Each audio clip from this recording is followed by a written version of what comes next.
there is a video I want to play for you. That video, I want you to listen. How they start their game, how they start their confession, and progresses. Just listen and see what this guy is saying. Gentlemen, the Middle East is fucked. We should know.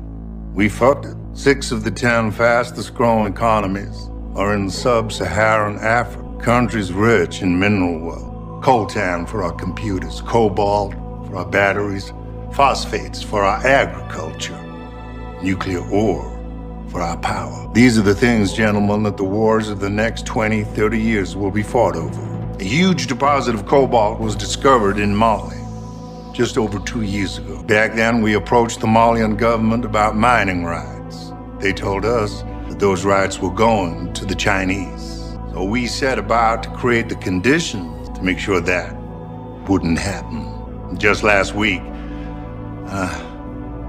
one of our Australian subsidiaries, thank you, Lachlan, secured those rights. Our pilot project in Mali hit a few bumps, but I'm delighted to report that it worked. So why I played this video, because there is something this guy said here, right? He said that Middle East is fucked. We fucked it. Now Nigeria is fucked. And why I'm saying this, there is something I want people to understand. What I want them to understand is that Boko Haram, everybody is talking about Boko Haram now and the Christian genocide. And we are going to forget that this thing started from somewhere. You understand? It started. And according to this video, what this guy was playing is how they will put confusion, problem in a country just to come in and reap something that they want to reap. This is exactly what this guy said. The thing that he's saying, he said, all the resources in Africa is what is going to be fought over in the next 30 years. Yeah. And it's happening. People will think it's just video. It's video, but it's happening. Yeah. It's happening. This is their game plan. And these Americans doing this video, they know what their game plan is. And I want to play you another video about David Hundeyi. Particularly that video, when I play it, I would like you to react from what he said.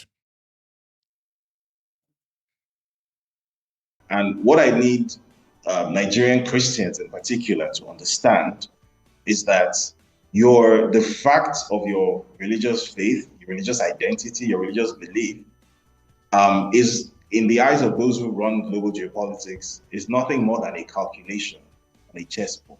It's nothing more than a strategy, a calculation, a chess move or something. That's what it is to them. Nobody actually cares whether you're a Christian or you're Muslim or you worship a Shigidi, you are atheist, whatever it is. It's actually not important in the geopolitical calculation of the world. What is important is, first of all, what resources are present where you are. How can you and the resources under your feet be useful to those who consider themselves to be the countries that actually matter? So this is what I want Nigerians to understand. What is your take on this? I understand there's a power play in Africa, and the target is the resources. Yeah, and it's my prayer that every African will understand it, despite our differences. Yeah, I know you're also a Christian. Yeah, I am a Christian believer. Yes. So how do you take this, that this might be a manipulation to play on our emotions, for us to support whatever they are going to do right now? No, you see, they are not playing on our emotion, because what we are saying is reality. Mm-hmm. There is a Christian genocide in Nigeria. Yes, true. Through the jihadis, Mm-hmm. and these jihadis mostly they are of a Fulani origin. You understand? Yeah, they may have succeeded to influence them to do bad. Creating the environment. Yes, to create an environment for them to reap our resources. Yes. Okay, but that does not negate the fact that Christians are dying. Yes. So we are saying the first of the Christian genocide that is happening. Mm-hmm. But where the game will change, if our Christian leaders understand the power play that is going on, the chess game that is going on that is targeted at the resources. If they put that bait to them, they will know where to draw the line. You understand? Yeah, it's unfortunate the first people they use, is their system cause a problem and provide solution. Yeah, that is what they do. You understand? Now they have used some part of us to cause the problem. They are trying to bring solution, and in that solution, they will also take something. They will offer something to take something. Yeah, so our Christian brothers or government should know where to draw the line. Though they succeeded in using our brothers to cause the havoc, the Christians should not allow themselves also to be used for our resources to be taken away. Yeah. Do you understand? So they should know, we are speaking up because other people support matters. You understand? Though we must defend ourselves, self-defense is better. But if other people are speaking, it's also good to us. But they should know where to draw the line. You understand? Unlike our brothers who were unable to draw the line because they've promised you power, they've given you money, ammunition, you just went on a killing spree. And they use religion to brainwash, the person, go and do this to your fellow human, which is not good. You understand? I believe the Christians will not go to that extreme because Our religious Christianity is not blinded. We're not blinded like that. Most of our religious leaders will be very happy right now that America is speaking up for them. Most you are going to see it.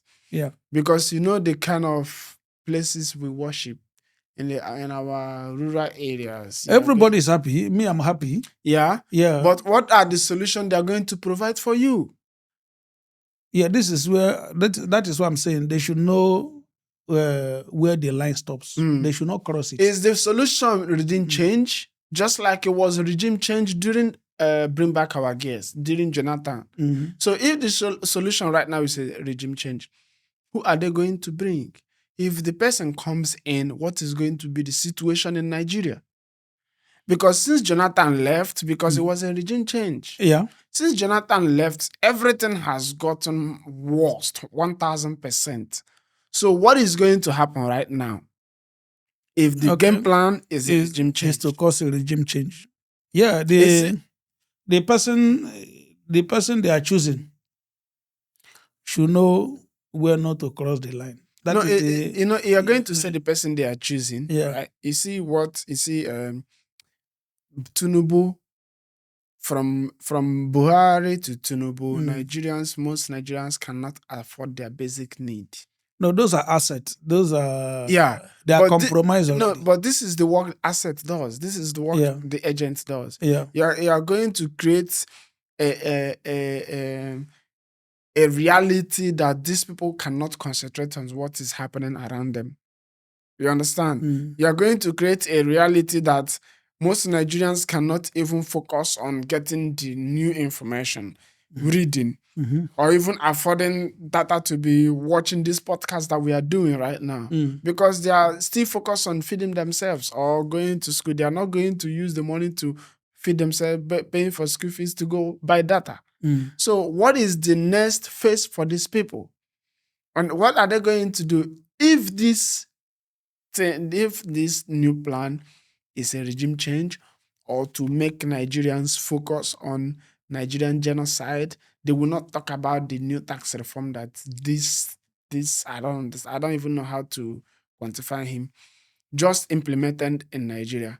Are they doing this thing so that we will allow them? Since Tinubu take over, all his policies is like when somebody just came out from beer parlor, then he will just write away his life or his pension. This is just like what Tinubu is doing.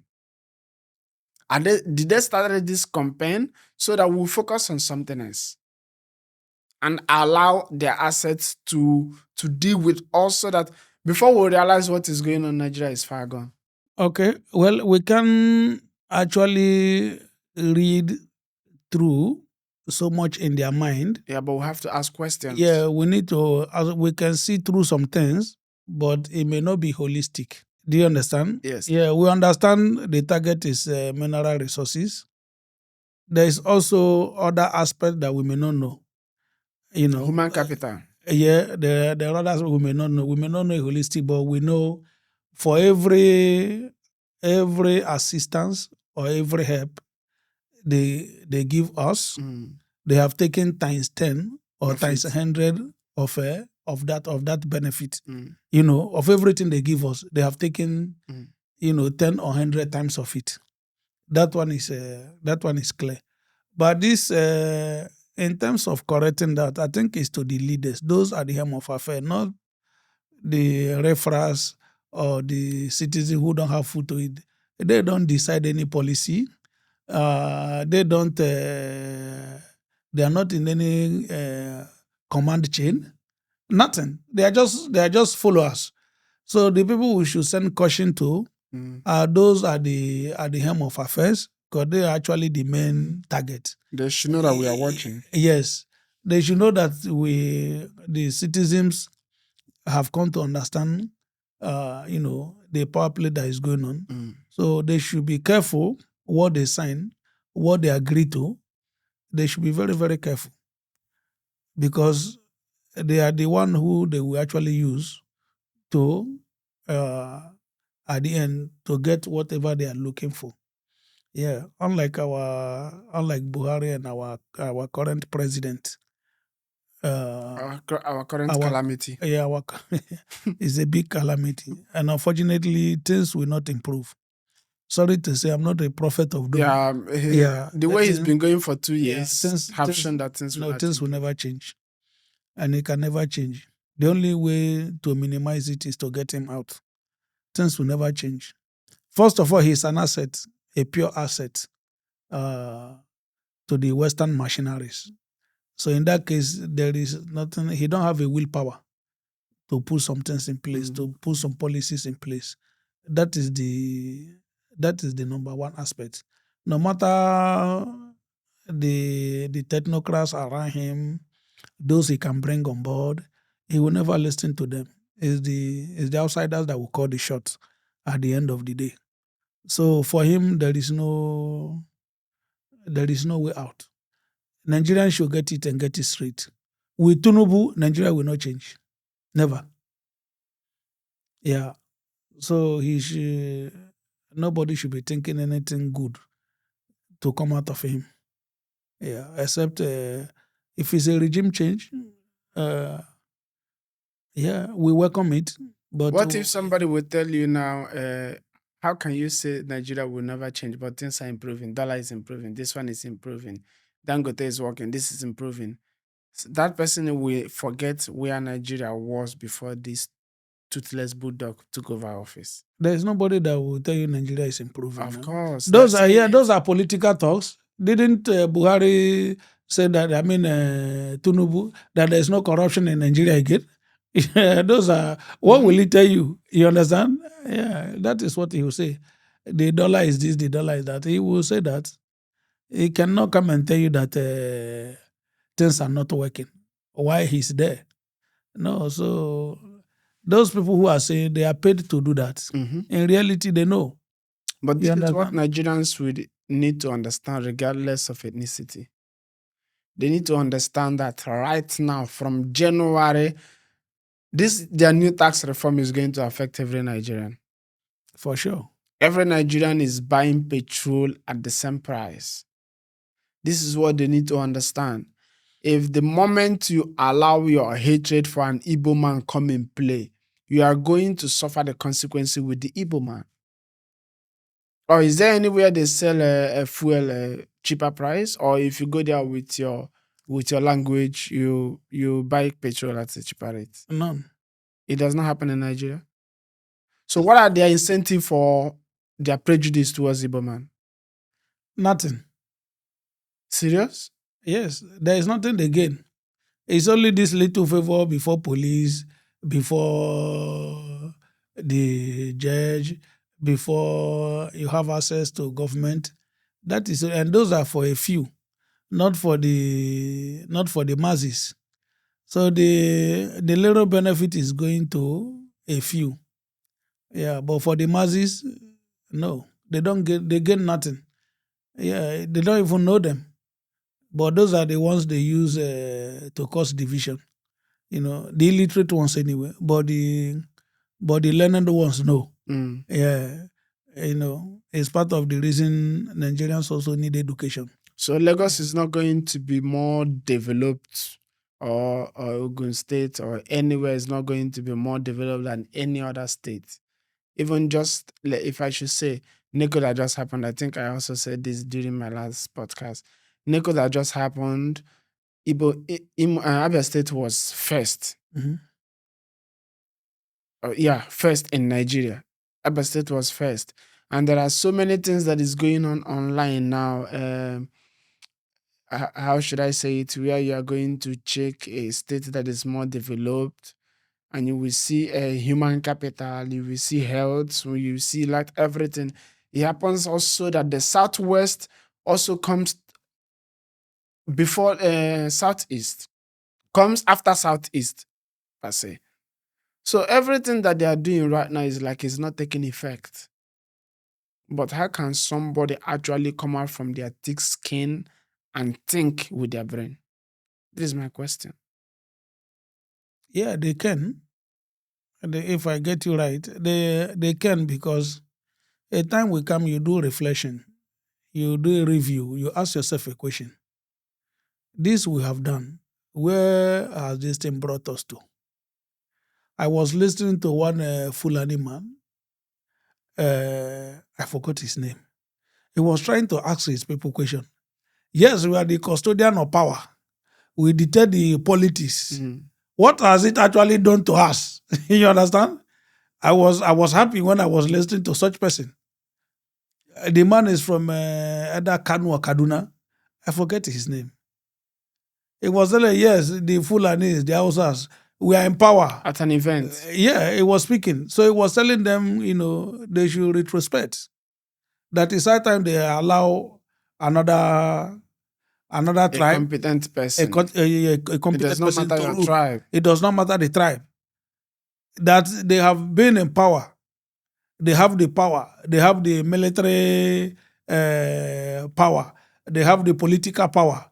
They are the one dictating that to what end, what have they really achieved? Are they better than the people they say they are ruling? Are they better than the people they have military power over them? He said no. They say something is wrong. That their people who should think if they want this nation to move forward, they should allow other people who have the capacity, who is competent to come Or and they rule want to Nigeria. leave their own nation and be sending their Yeah. children to school in Somali. So the man This was is what most of them yeah. do. So yeah, that is what they do. But it really not paid. It's only paying Nigeria. Don't pay here. I was asking, one of my friend. I do work for a lot of them anyway. I was asking him, now that you are here, do this government in overseas, do they know who is a Fulani, who is Hausa, who is Igbo? He said no. I said, this is the message you take to your parents. That let's fix Nigeria. That because it's affecting everybody. As long as we are with that green passport, you will pay a price for being So in Nigeria. you don't understand Nigerian politics. You don't understand our You politics. pay a That price is what for they being will in say. Nigeria. You understand? He said, yeah, I said, take this message back to your parents. Let them know that the dynamics have You changed. say you will hear you are still a child. You don't understand what is going on. No, but Yes. but the young ones are learning now. This guy, when was how old was Ojukwu when he became Eastern District? How old was Buhari when he took over as a military head of state? See, all of them were all under 40. Yeah. But if you want these people speaking sense right now, they will say, no, you're still a child. There are things you don't understand. What do you mean there are things I don't understand? Yeah. So, all right, guys, thank you so much for sticking with us to this time. I hope you enjoyed it as always. I'm seeing your contributions. I cannot thank you enough. I can only say, come with us. so that we grow to that extent that when we are speaking for you as a Nigerian, your voice will be heard. And when we are speaking for you as an Igbo, your voice will also be heard because we cannot deny where we come from. It's our history. It don't happen, we say it don't happen. So there is nothing we can do about it again. Thank you and see you next on Vicinfluential.